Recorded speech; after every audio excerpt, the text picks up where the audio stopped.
Good evening, everyone. Welcome back in the session. If you guys can hear me clearly, please write yes in the chat box.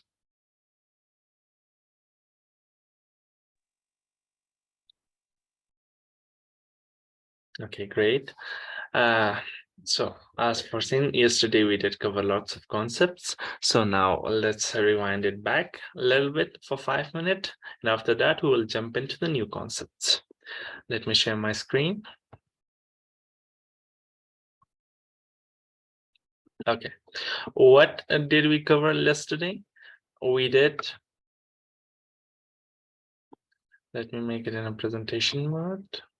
Yeah, that's totally fine. Yesterday, we did cover STLC. STLC stands for Software Testing Lifecycle.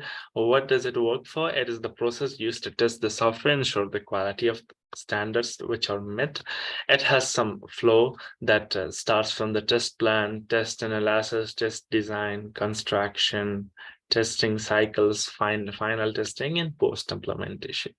These concepts were have detailed in-depth explanation inside that which we covered yesterday. You can go through the video. Next, we did cover test plan.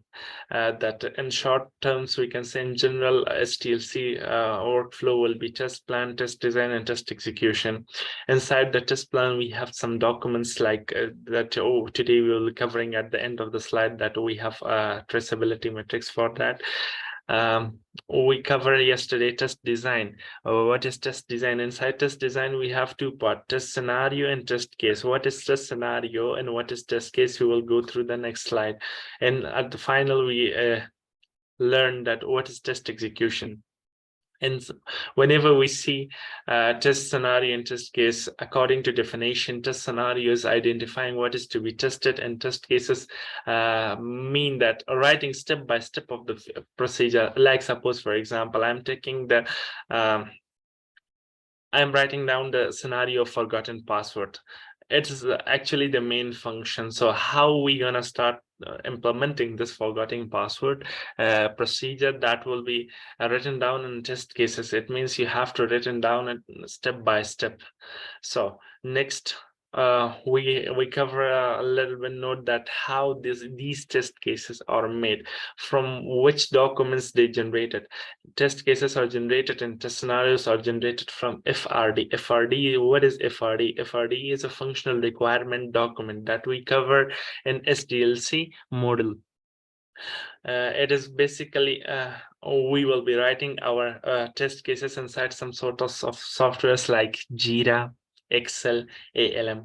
ALM is not that much famous that people are using, but Excel and Jira is famous. That if the companies, the standards very high, like Google, Microsoft, like other companies, they will use Jira. But if it's a startup or small business, like 3 to 5 people grouped together and made a company, and they're doing software, they are building softwares and they are testing it, so they will definitely go for Excel. Next, we cover test execution. And site test execution, it means that all the steps that we written down above in a test case and test scenario, we implement it in here, right? Means we will be writing scripts for that scenarios and test cases whenever we reach the automation part. Then we cover what is software testing and principle of the testing. That the principle is all the tests should meet the customer requirement to make our software testing should be performed by the third party. All the tests to be conducted should be planned before implementing it. Start testing with small part and extend it to large parts. These were all the concepts that we covered yesterday. Till this point, do we have any questions? Yeah, from Sonia. Sonia, Jira is a tool or software that we will be covering. After this slide finish, we will be jumping on the Jira. That what is Jira? First, we will go through the definition and theory of the Jira.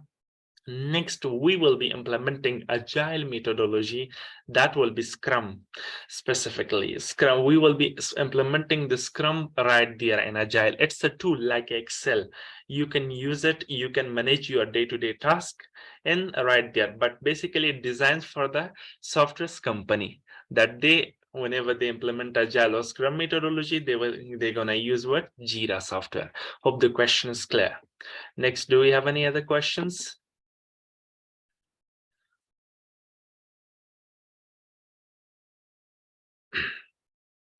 Okay, great. Now let's jump into the new slide. Today, we will be starting with the types of software testing. Till this point, we cover SDLC, SDLC model, agile. In these concepts, we did cover. Now, we will be go through the general terms of the testing, that what kind of testing will be in a process of starting from SDLC till SDLC, which kind of testing the software will be faced. So first step, that is called unit testing. What is unit testing? This testing is focused only on small functions and small parts of the software. Means this test will be done by who? By the programmer. Suppose I will go opened. Suppose I am designing WhatsApp. I made the WhatsApp product. So this is a WhatsApp application. Inside WhatsApp, we have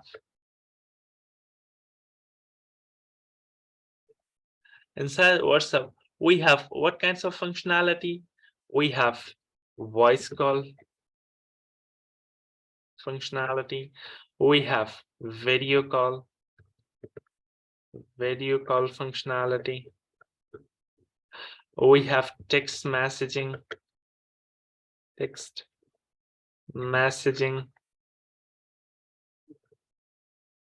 functionality. We can share videos and share video. Next, what we can do, we can share stickers. Next, we can do our businesses. Do business. It has some sorts of functionality. Suppose WhatsApp are made through these functionalities. Now, what is unit testing? Because this part of testing will be done by who? By the programmer. Now, inside programmer will do what? Each of these steps. Let me take a brush. Now, in a voice call, whenever they write down the code, there might be some 2 to 3 functions, like callback functions, storing the record of the voice inside the database of the WhatsApp, storing the call logs. These functionality will be inside voice call. Means function 1,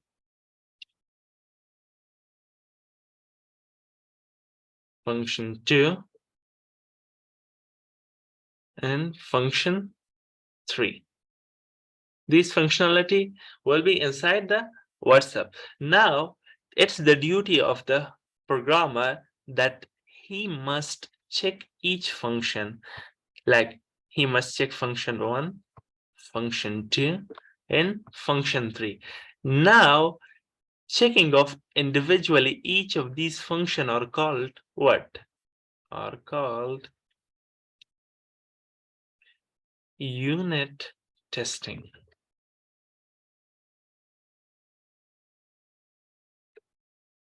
This is nothing but what? Unit testing. Unit testing. Hope the point is clear regarding unit testing. Now let's jump back to the slide. Now, in unit testing, we took an example that In a program, we are checking if the loop method or function is working fine. Now you're not familiar with the loop method and function. Just let that part be clear whenever we start with the program, one of the programming language, like we will be starting with the Java. And there you will be facing what is loop, what is method, what is function. These concepts will be covered right there, like misunderstood or incorrect arithmetic procedure. Arithmetic procedure means what?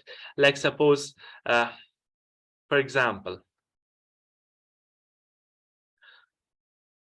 normal process is 2 plus 2 will be 4.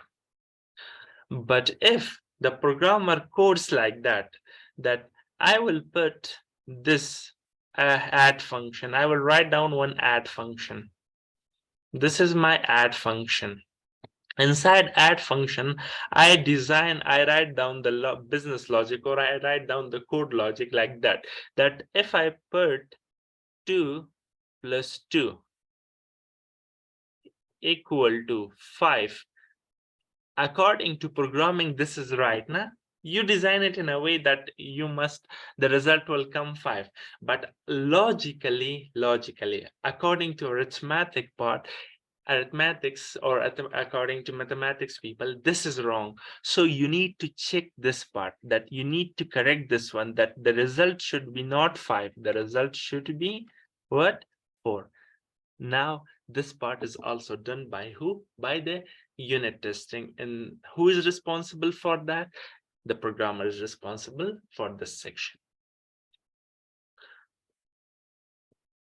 Okay, and if there is any problem, programmer who do the unit testing should fix it. Yeah, definitely. Right there, Mariam, the programmer must, whenever the programmer doing unit testing, he must check after he's sure that this function or this unit or this part is working fine, he must go ahead.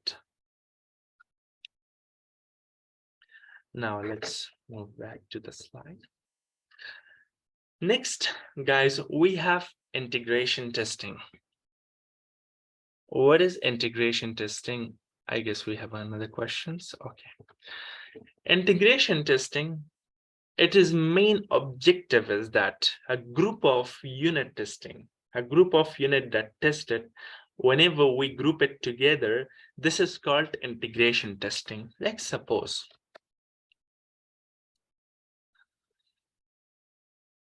the programmer made F1, F2, F3 function inside voice call. Now I am checking this voice call at once, not each unit, not unit wise. You are checking this voice call at once. Means that you made a call for someone, that is number is registered inside your WhatsApp. So this testing is called integration testing. Till here, the programmer check each function step by step. But whenever at once you check one main functionality, voice call is again one main functionality. This main functionality is called integration testing. Now, if we suppose focused on the example, and here we have two kinds of testing inside integration testing. First is black box testing, second is white box testing. The difference between black box testing and white box testing will be more clear whenever we go through these slides. In black box testing, according to its definition, it is used for validation. It means that we will be ignoring the internal working on mechanism. We will be focusing on what will be the output. What does it mean? Whenever you make a call, you suppose you are an ordinary person, you're using WhatsApp. You make a call, you don't think about that hey, this call, how they're gonna connect with the two databases, how they're gonna find the contact, the signal, how will the signal will be passed. These stuffs are what abstract for the ordinary user. only these concepts or views or show to who, to the programmer. They know that how the process is start in the backend. Like suppose if I'm clicking on this view button, I'm a normal person. I understand only that which kind of functionality is in view. I don't know that whenever I made a click on this, I make a move on this. So what kind of functionality is called in the back end, in the back process? Which functions need to call? Like suppose when I click on view button, they need to save my changes in here, right? So these functionalities abstract or hidden from me, so I don't need to see that. So I need to only see the output. This is called what? This is called black box testing, that they only focus on the output of the product. In white box testing, it is used for verification. We focus on what? On internal mechanism, that how the output will be achieved. What does it mean? It means that you made a voice call, you didn't care about the which functions are made inside a voice call, like function 1, function 2, function 3. But in white box testing, these you need to focus on these functions, that which kind of functions made of voice call. Like voice calls are made from which sub or small functions that they tie together and make a voice call functionality activate for us. This is difference between black box testing and white box testing. Any questions till this point? Is it confusing or no? It's clear.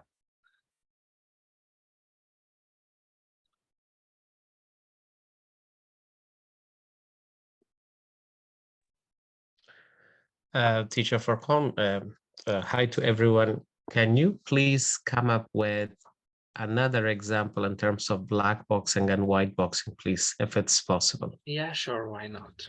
Of course. Okay. Let me take one other example.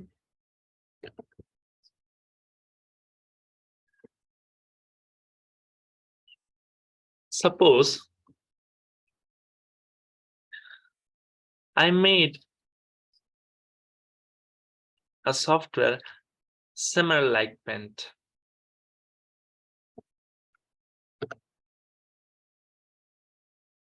Inside Paint, what kind of functionality I have? I have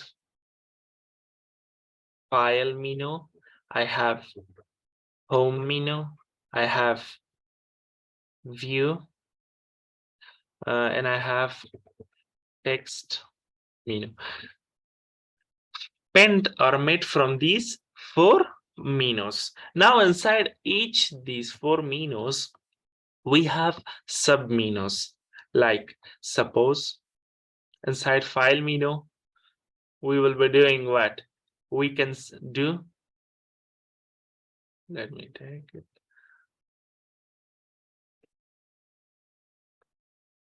We will be performing save as, and etc. Functions are inside. Sorry.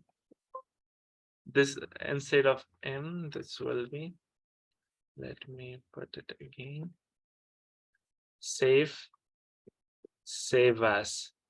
These functions, suppose you're only putting save and save as inside file menu. Now inside home menu, we have bunch of different functionalities like select areas, resize, rotate, and these some kinds of shape, and we have coloring for that. Inside view menu, what do we have inside view menu? We have zoom in, zoom out, some paper selection area, status bar, grade lines, these kinds of functionality will be inside what? Inside Paint. Now suppose if I'm selecting this point and I'm want to write something right here. Suppose you see my screen, there only you see at the top left side, you see only file, home, view. Whenever I select and I let the mouse out, so when you see right there, the one menu is appeared named text. Before that, it was not right there. Nah? Am I right? But suppose after that, if I select some particular area inside my pinned background or ground, so the text menu will definitely appear. This is called abstract or what? Black box testing. It means that user don't want to see the back-end process, internal process of that. It appears definitely, or it appears instantly that now you can see the text, now you can edit, you can change the color of it. Means these functionality regarding text was hidden, that even you can select the type of the text, that at which point, what kind of text you want to write down. Is it must be bold, it must be aqua, it must be transparent. Like suppose I can change the size of the text from right here, I can make it underline. These functionality were hidden, but when they are suddenly it appears. When it appears, when I trigger one function. Which function? When I select a particular area, it triggers automatically. Now I only see the which area. I only can see the text that it has these functionality, and I don't care that how the programmer made this. This is called black box testing. But suppose as a view of programmer, suppose I'm programmer. Now, right now, the team leader will assign to me the task that, hey, you're a developer, you need to check that how this function work internally whenever you write down the logic code or business logic for that. So that business logic or that code section is need to be checking by who? By programmer. And this procedure is called white box testing, that how the code written behind this text box. Now, is it clear?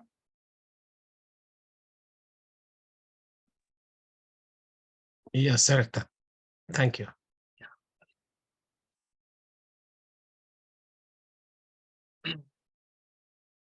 Yeah, definitely. Said said that like a car, we see the its string, gear, and or rest of its part, which are visible, but we don't see how the string function or gearbox function. Definitely, you're right, Said. It's a beautiful example that we can take. That was the definition and difference between the black box testing and white box testing that we have. And next slide, we have regression testing. Now, a regression testing refers to what? Every time a new model is added leads to change in a program, this type of testing makes sure that the whole component work properly. What does it mean? Let's go back to our Paint. Suppose I will take this example again. You have, okay, Control C. Let me make it. Suppose I made a Paint software.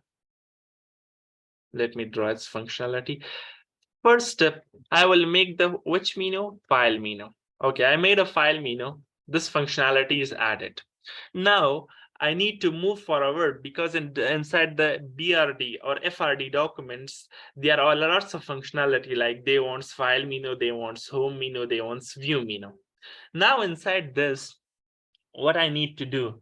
Inside this, I need to do what? Whenever I made a file menu, after that, the next step is for what?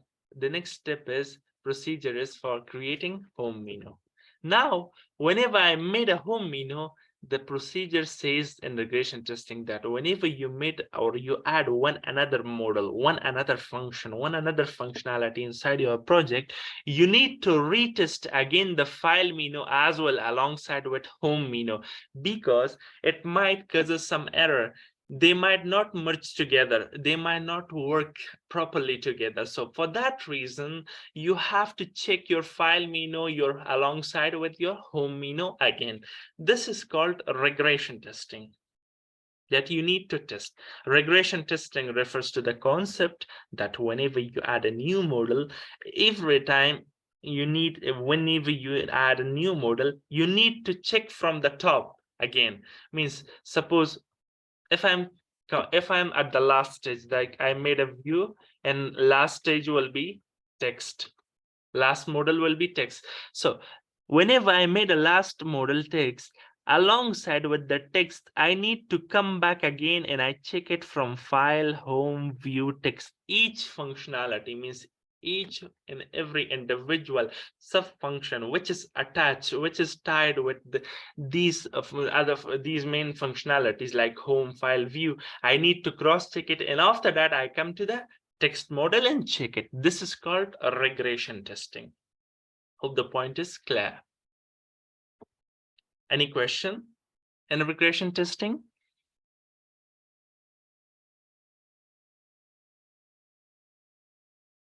Okay, we do not have any questions.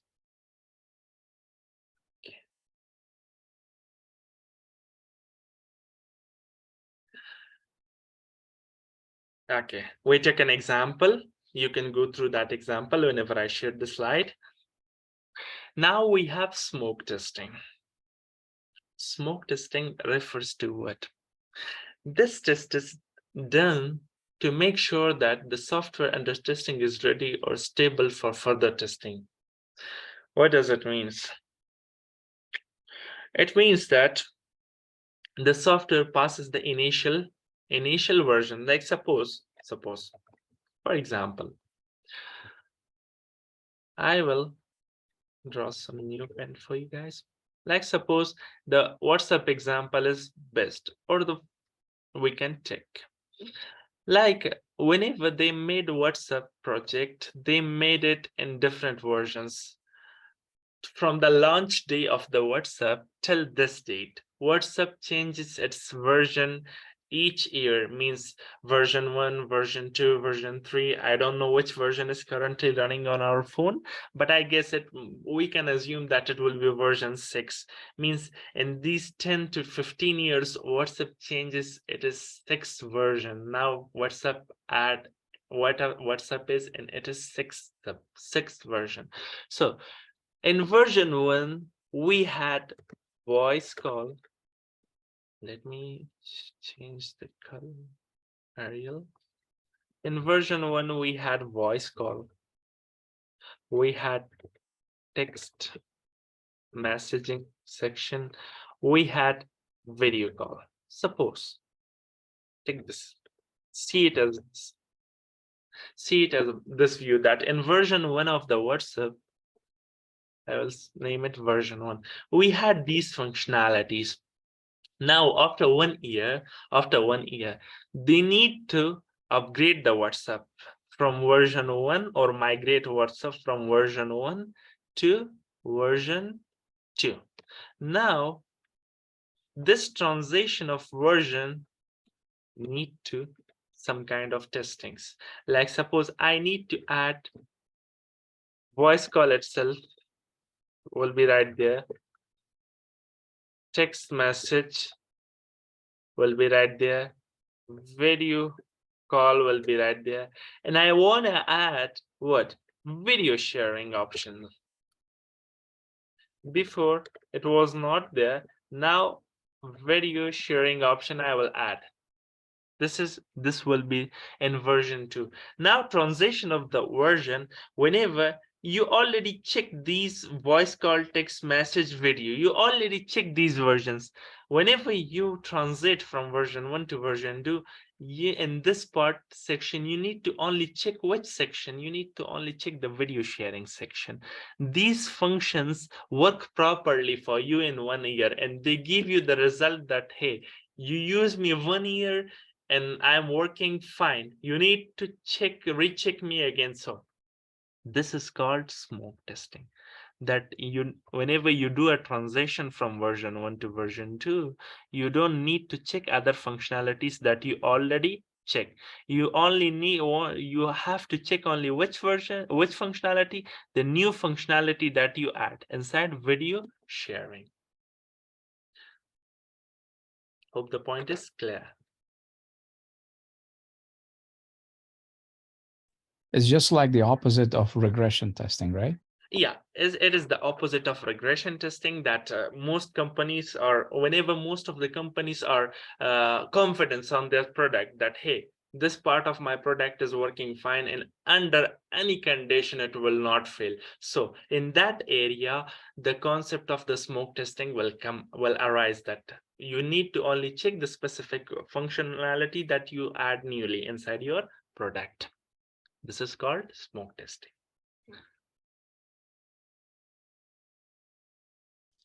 I have a question. Yeah, sure. How often? Yeah, thank you. How often we are? I'm sorry. How often we are running either regression testing or a smoke testing? Is it daily basis? Or I understand that anytime that we added the new function, we tested, but what is it running monthly basis, quarterly, or daily? How we run this one? Yeah, it depends on the project. Like suppose changes their versions. So WhatsApp changes their version in 1 year now. If they are confident, because I'm explaining the general term that which kind of testing we have, they will not come together. Like you will not implement regression and smoke testing alongside with each other at once. Either you will go for regression testing or you will go for the smoke testing. That depends on the company, that which kind of testing they want. Like suppose WhatsApp is confident on their product, after each year they will do a smoke testing. But if they are not confident about their product, they will do what? They will do a regression testing every year. Or some companies might implement this regression testing each month. Most of the company even doing each week. Even most of the companies, I heard that they are doing regression testing after 3 days. It depends on the project. Is it clear? Yes, sir. Okay, great. Now, I have another question, sir. yeah, please. In the smoke testing, all the functionalities are maintained by someone, right? Yeah. And do the quality assurance or software testings are responsible for that, or the developer itself made it all one time and then they never go wrong? Look, the concepts which are belongs to the QA team, they are responsible for that. Suppose regression testing and smoke testing is referred to the QA people, so they are responsible for that. Programmer are not responsible for that. Once the programmer write down the code and they made a unit testing for that, whichever testing is belongs to programmer, they made it and they pass it that, hey, this function is working fine. Check it once you approve it. So after that, I'm not responsible for any issues. After that, the responsibility of the testing will refer back to who? To the QA testing team. If suppose any kinds of bug happen or error comes, QA people can report back to the programmer, but it's not the duty of programmer to check each and every time the code.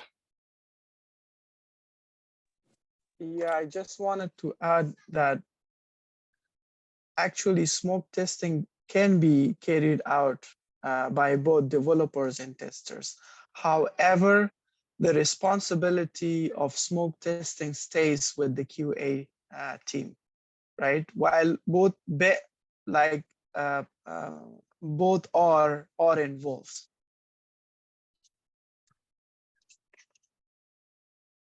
Let me clear Talash point. Talash means that their programmer are involved on that part whenever the QA people report the bug to them.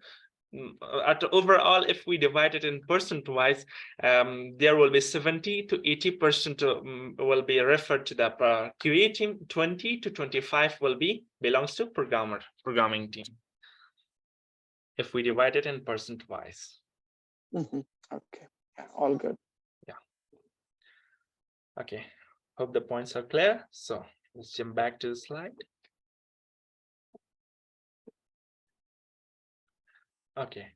Well, now we have alpha testing, beta testing, system testing in the slide. Alpha testing refers to what, beta testing refers to what, and system testing. Alpha testing is a kind of testing that will be done by the QA people. Now, This testing is done before the release of the software or before the release of the product. Now the question arises in your mind, what is release? If you go back to the first day of the slides, I prepare note that a release in Agile or Scrum methodology. A release happened each month or maybe 2 months whenever we face product increment. And product increment comes from what? Product increment is a group of sprint backlogs. What is sprint backlog? It is the small short duration period that we set for each main function. Like suppose inside WhatsApp, let me take this. Inside WhatsApp voice call, let me clear this. Okay. Inside WhatsApp voice call, you have two small function. This voice call is again one main function for you. This is a main function, but it divides into small two functions. These two small functions, we can say that each one is sprint for you. Now, group of this sprint, if we put it together, this is called product increment. Product PI increment. Now, group of product increment, like you suppose you made a voice call, you make also a text messaging, or you made what? Video call. Group of this product increments are called what? Released. Means it can happen after 1 month, it can happen after 6 months, or it can happen after 1 year. It depends on the project type. Now, this release is checked by who? By the customer, by the client. Now, before checking by customer, by client, there is one small testing. It will be same like a testing of the client, like client will come and test their software. Before that, the team of QA will be testing all over these three functions, main function like voice call, text message, video. This testing is called alpha testing. That will be done inside the company by QA testing team, that they will act as a customer. This is called alpha testing. Alpha testing. Now we have beta testing. The beta testing is conducted at one or more customer side by the end user. Now, whenever they release the software, the client come and check inside the company. Okay, this functionality is fine according to me. Now it is the responsibility of the client that they must hire some end user, some group of 10 to 15 people inside their company. Like whatever business they are doing, we don't care about that. They will hire some 10 to 15 people, and they will release this WhatsApp version 1 product to them, that hey, this is my version 1. So you people need to make a voice call, make a text message between each other, make a video call. Now this version is released for the first time for 15 people, for limited amount of people, number of people. So this is called beta testing, that will be done by the end user. This end user will be set limited, like 15 to 20 people. By who? By client. They will be hired by client, and they will be doing beta testing for you. That these we can say that those end user are also kind of a manual tester, because they are not working inside our company, they are not working with the QA people. But at the end of the day, if we consider the concept, if we grab the big image or see the big picture, they are the manual tester that are doing the manual testing. Like we people do. We people make a call, we make a video call, we made a text messaging. These will be done by who? By us. And this is called beta testing. Like suppose now you're doing beta testing, you're using your WhatsApp, this is called beta testing.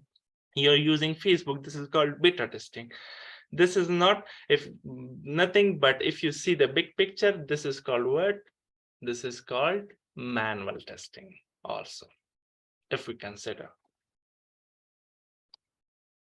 Now, next part is system testing. What is system testing? System testing refers from A to Z, means from functional to non-functional. It means you have to check from source code till the hardware part, from memory usage, hard disk, bandwidth of the data transfer inside the processor, CPUs, these stuff which are belongs to the hardware of the computer, and those stuff which is belongs to the logic of the software will be done in a system testing. According to definition, this software is tested such that it works fine for the different operating system. Operating system, what is operating system? Now the question will arise in your mind. Operating system, or short term for that, is OS. OS stands for operating system. Operating system is also a system software. It is actually the soul of the computer. Inside operating system, we have, let me take a new pen. OS is again what? An operating system. Operating system, what? It is window that we are using, Microsoft Windows.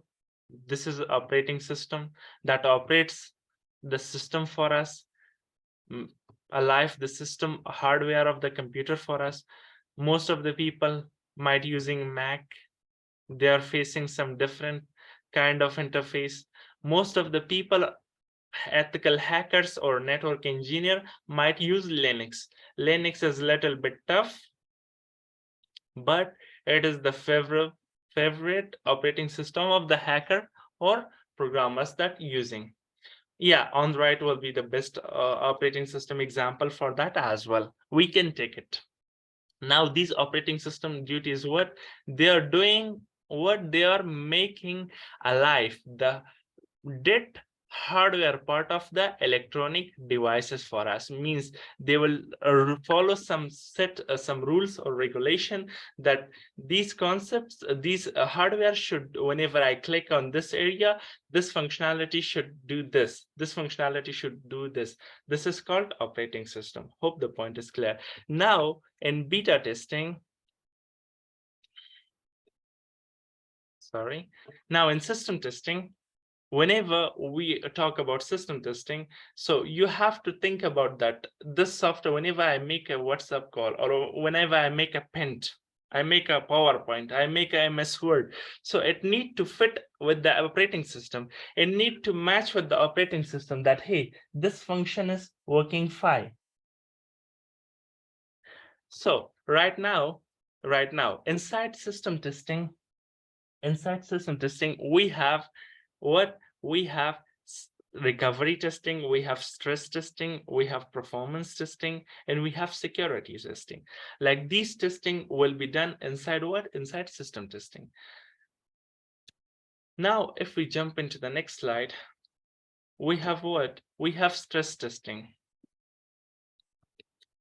Inside stress testing, we will give unfavorable condition to the system. Suppose I'm making a bank software. Let me put it in diagram. I will make a net banking application. That this will be the interface of the net banking application. Let's draw some phases on that. That this section will be sidebar. This will be header, like it will be displaying for us, and here we will face some content. Thus this will be my profile picture. Here will be my data, my name, my birth date, my father name, and etc., my SSN number and my account number. And alongside parallelly with that, we will have a account details, that how much is left, what will be the balance of my amount, that how much I have in my account. You know, these functions, these things will be inside the profile picture. Now, at a time, the programmer will arrange that in a single click, means in a single request, there must be 1,000 people, means 1,000 people is allowed to request at once, means this UI, this page is stored inside some computer or inside some server. Yesterday we discussed that what is server. Server is nothing but a supercomputer that can handle a big amount of load, or a traffic of billions on the computers. Now we put our website inside this server. Now now it's duty of the programmer that balance the load. How they gonna balance the load? They will allow the 1,000 requests in each term, in each cycle, that okay, in first cycle there must be 1,000 requests come to server, and this 1,000 requests server must serve to 1,000 people at once. It means that 1,000 people, whenever they are requesting their profile, they can see without any kinds of without any kinds of problem. But suppose in stress testing, what we gonna do? Instead of 1,000, if I set the condition that you have to set for 1,000, I will give 2,000 request.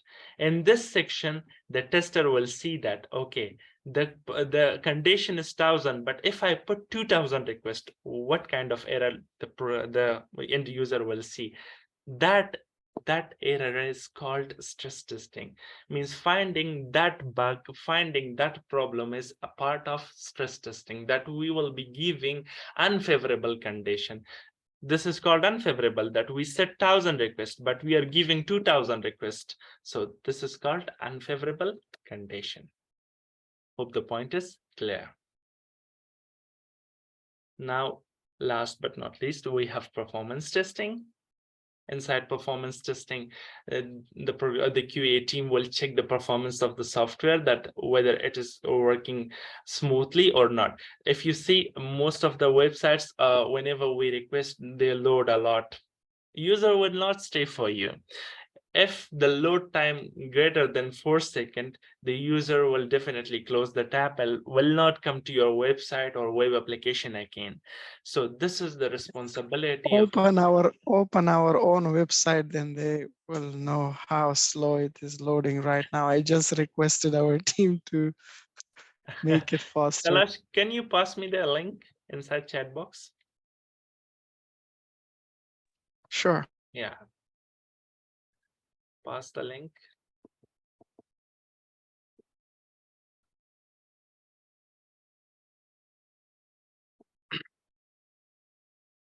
You know, the big problem of today's website is performance, that if you provide performance, your DAM means you can earn a lot through your website.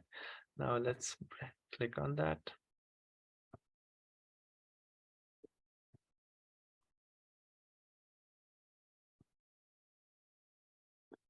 You can see that how much time it takes.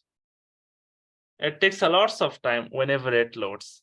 So this is the problem that we need to focus. This is a part of the QA team, that they need to check the performance of the software as well. Whenever they hit the link or they click on the link, it must appear instantly in a short period of time, into 1 to 2 seconds, but AlgoSoft website takes 4 to 5, even to 6 seconds to load.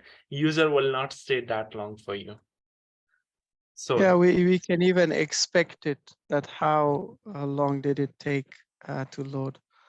yeah, these parts will be done in a programming or development section, that they will handle these problems. The responsibility of the QA in here is that they have to report these second or period of time, that hey, you made this product, you made this project, this load in 7, 8, or 1 minute time. So you need to bring it down to 1 second or 2 seconds. This is the responsibility of the QA team, and rest is on the shoulder of the programmer and development team, that they make the performance faster.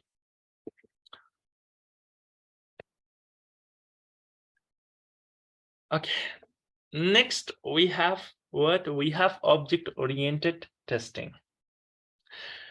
In object-oriented testing, okay, wait a second. Let me share it again. In object-oriented testing, In object-oriented testing, we can do one thing. We can only test, or we can only do what? We will be testing those software which meets on the OOPS concept. OOPS concept you will be studying inside Java, that what is OOPS, what it stands for, which kind of functionality, what kind of concepts behind that stands. So we're gonna study there. Now you just keep in mind that we have also object-oriented testing as well, which states they are passing on testing of requirements, design analysis of testing, testing of code, integration testing, system testing, and user testing. Now, whenever you made a document, if you consider at SDLC life cycle, we had a testing plan or test plan at this initial stage. At that time, 50% chances here that we will be implementing according to object-oriented testing. Means that in acceptance testing, if you see that I mentioned acceptance testing is done by the customer to check whether the delivered product perform the desired task or not. As stated in the requirement, we use this OOT, object-oriented testing, for discussing test plans and for executing the projects. Means, and whenever we made a plan, we made a traceability matrix. That next we will be studying what is traceability matrix after this diagram. At that time of making traceability matrix, we will use the concept of the OOT for making that documents of the tests. Hope the point is clear. Do we have any question till this point?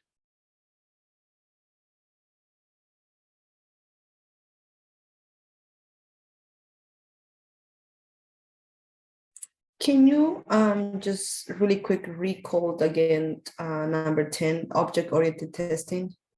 Yeah. Object-oriented testing. And now, just let me clear one thing. You people are not familiar right now with the OOPS concept, OOP, object-oriented programming system. Now just consider that we have one kind of testing that is called object-oriented testing. Object-oriented testing refers to the those software which is made on the concept of OOP, OOPS concept. Now, whenever you made something on the concept of OOP, you need to check that software on the concept of OOT, object-oriented testing part. Now, you just learned that right now that we have object-oriented testing. Whenever we reach to the OOP concept in a Java programming, you will definitely catch the concept that, oh, what is this object-oriented testing stand for, what people are doing in this concept. Okay. For Khan, it's gonna be we can provide a wide example in terms of an object. Let's think of a game, right? Let's think of a game, maybe a soccer game, or maybe a Fortnite who is playing, or maybe PUBG game, right? There are certain objects in the game. For instance, right? You have gun, you have bullets, you have those build stuff. These are all objects that, you know, in the game exist, and based on that we operate that game, right? There are multiple users who are in the game, for instance. That actually jumps into the concept of multi-threading. That's, I mean, more bulk stuff, but understand it in such a concept that there are objects. I mean, game will be one good example. You can apply that into another even, you know, web applications or mobile applications as well. So think of those objects as such at this particular moment. But when it comes to testing, it's particularly, for instance, who played a Fortnite game or PUBG, there are particular areas where someone who shoots another guy, right? If it's a headshot, it reduces the the blood by 80%. If it hits the body, if it hits the shoulder, or if it hits. So these are inside that object, we got all those areas that need to be tested, right? So that is actually the concept we can provide as an overall example for object-oriented testing at this particular moment. But when we deep dive, you will guys understand it's from the standpoint where if I am a new guy willing to study or at least have an idea about object-oriented programming, and then the testing comes after it. So sorry Furqan for the interruption. It's okay, no worry. It was a good example, guys. Now you can refer this example at this stage, but whenever we jump in a Java concepts, you will definitely face some kind of difference. But at this stage, this example is perfect. Thank you, Talash. So that's one example from object-oriented, right? Yeah. Object-oriented means that there is an object. Well, an object might have several functions, right? Let's talk, if I'm an object, I have certain behaviors, I have certain functions that I do. I speak, right? I can, work, I can walk. These are the functionalities as an object that I can do. Simply, very easy. Refer it to a game, refer it to an application which has certain objects that we use in order to make the application work. But I mean, I'm not recommending that you guys should deep dive into it because you guys will be lost. It's the object-oriented concepts, and particularly if we refer to any of the languages that I know, at least Java, it's it's an ocean to learn. So just know it for now, and then we jump into Java, then you guys will know a little bit more in depth. Have this concept in your mind. Take a look into, I provided one example, Furqan provided one example. Go ahead, do a little bit more search, so that will prepare you when we do the object-oriented, even touching something about the programming as well. Yeah, thank you, Talash. Just learn it at this stage that we have also object-oriented testing. Later, whenever we reach to the OOPs concept, that's object-oriented programming, I will explain that concept and that area. You know, guys, most of the stuffs are tied with our further syllabus. So sometimes just you consider it or just learn it that, okay, 1 + 1 is 2. The proof and the reason of 1 + 1 will be 2, we will be providing you in the next month or a next further syllabus that you are moving ahead. So don't worry at this stage. We also did cover the acceptance testings. That acceptance testing will be done by the customer at the release time. So we use OOT, object-oriented testing, at the time of creating test plans. These were all regarding the testing types that we did cover. And next slide, we have one diagram. This is defect tracking and reporting diagram. This explain in a short way, we can say that this explain the communication, how the communication happened between the tester, the programmer, the leader, that how they're gonna manage whenever the tester face a bug or they report, how they're gonna report to programmer, to developer, and how this test will be resolved. We will cover this. Let me take a copy of this. We'll see. Okay, we go ahead. Okay, now let's move to Paint. Let's take a new one and paste it in here.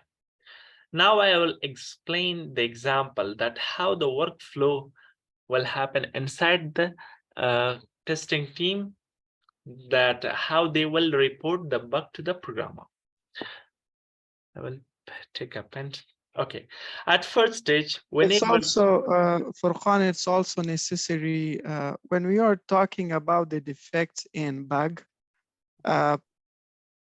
if you can a little bit elaborate, because these two terms are critical to know in terms of the process, right? When you stated defect and then the bug as well. So what are those two in reality?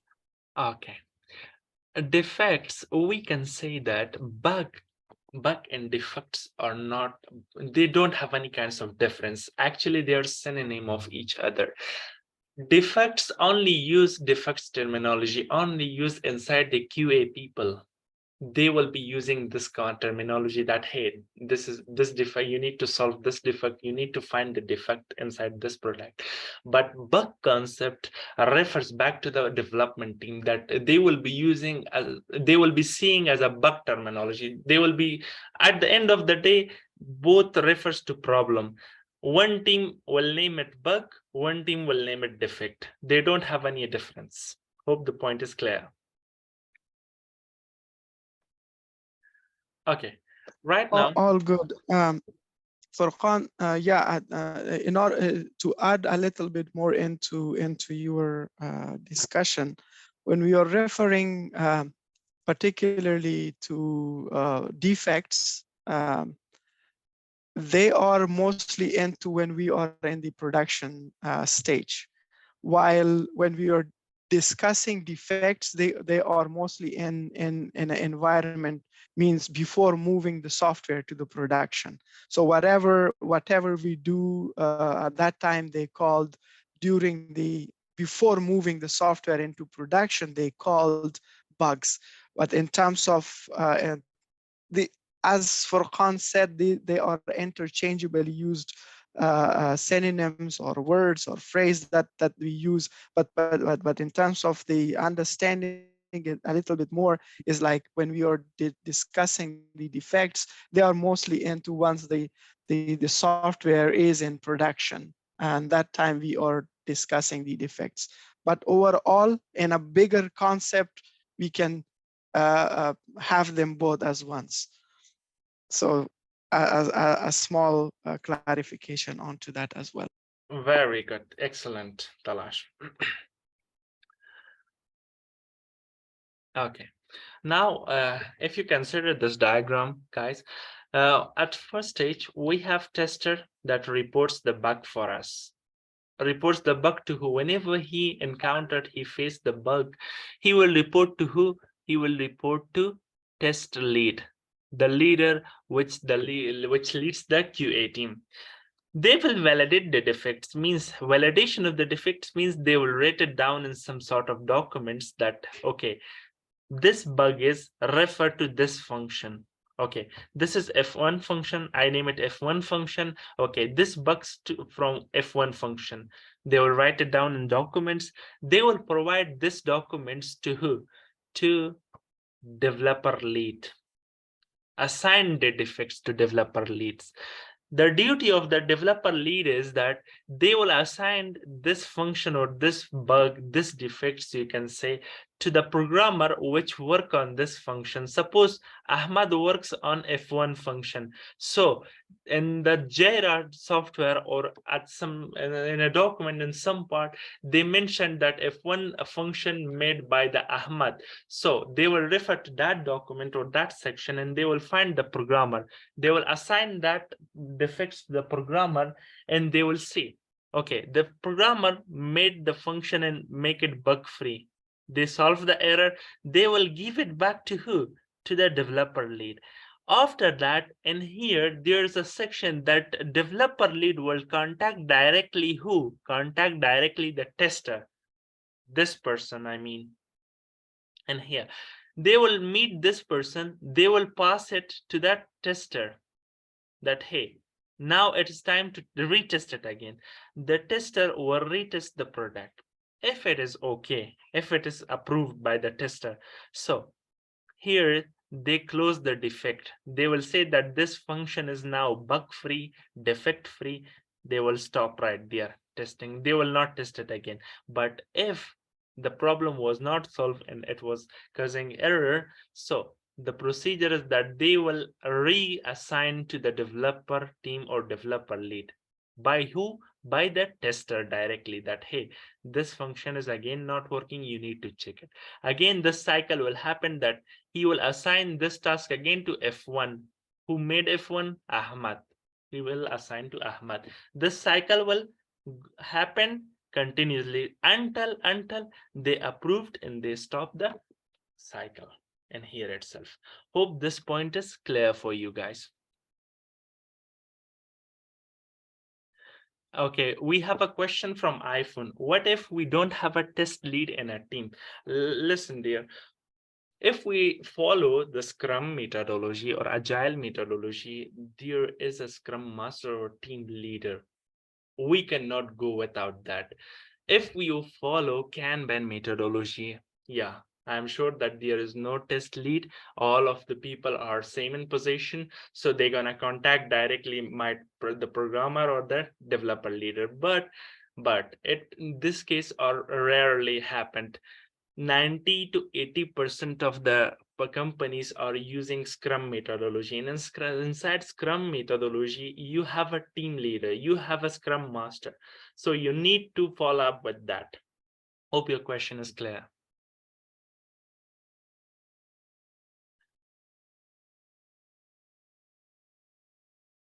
Any question in this diagram?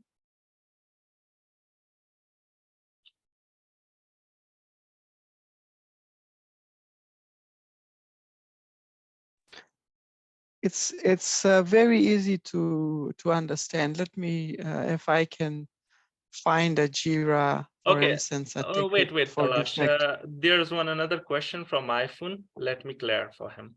Okay, iPhone user, can you please change your name from iPhone to your name? And second, what if the question is, what if the development team doesn't accept the defect existed? This is, I can say that your question means that I made a product and I will not fix it again. This term is not working inside software companies. Whenever the bug happened, it is the duty of the programmer to fix it again, because there is nobody to fix it, because that programmer work on that. So it's a duty of responsibility of the development team to work on that, because QA team people are not the developers that make a code or run the scripts for that. Okay, you cannot do it, brother, it's my responsibility, I will do it for you. No, this will not happen. Whenever any kinds of bug happened, they have to make it, otherwise they will fire from the company, or whatever policies company assigned on that time of hiring them, they will implement that. Next question.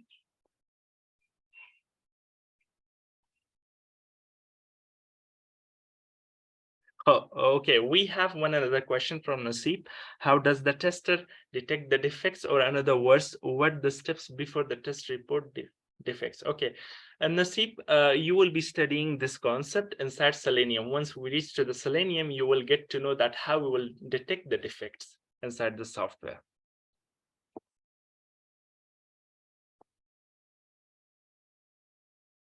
Okay, if there are any specific environment for both development and tester, can you come up again, user, iPhone user? What do you mean by this question? Any environment for both development team and tester team?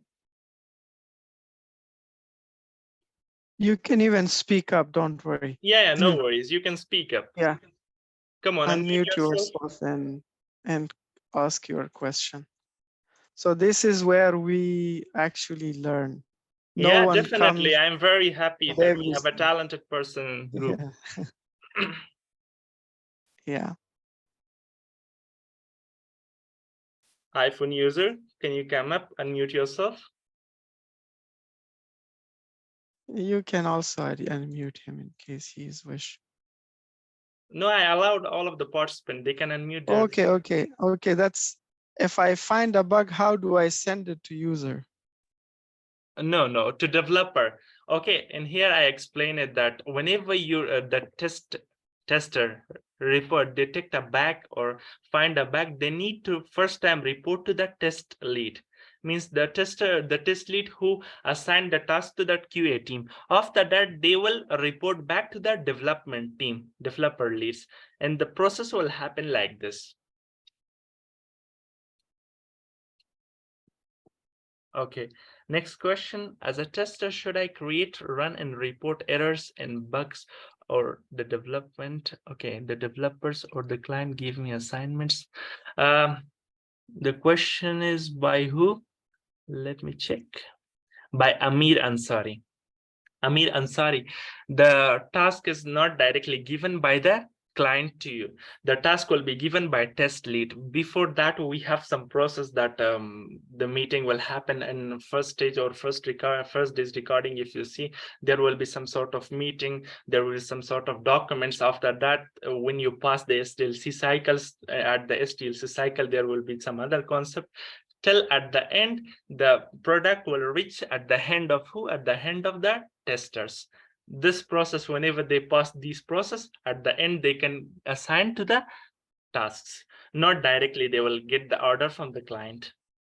Furqan, give me 1 second. Those of you who are, this actually is not a very technical issue that we should focus on. It's mostly onto operation.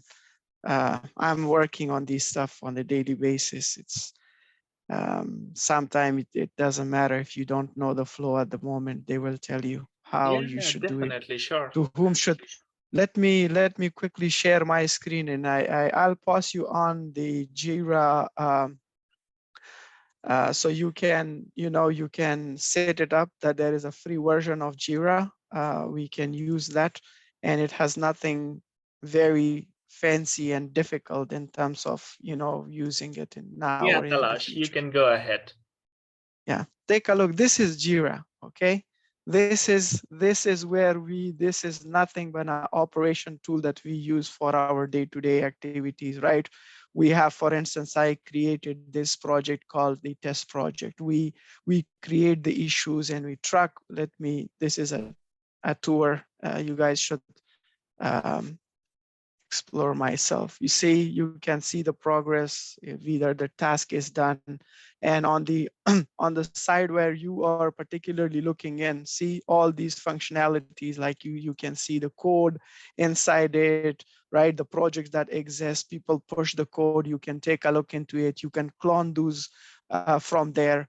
I mean, just do one thing in order to deeply understand it. While we will be covering this in detail as well, but for you guys to understand it in a better manner, I would just pause on the Jira tool, download and set up the free version of it, and we will be using it anyway. But there is nothing very fancy and very difficult to understand these, right? If you were in an operation team at any point, you did work, you did report on your certain task that you did. It's nothing but the same tool where you are tracking those tools, and they are providing a specific mechanism that what should be sent to whom, right? Who should do what.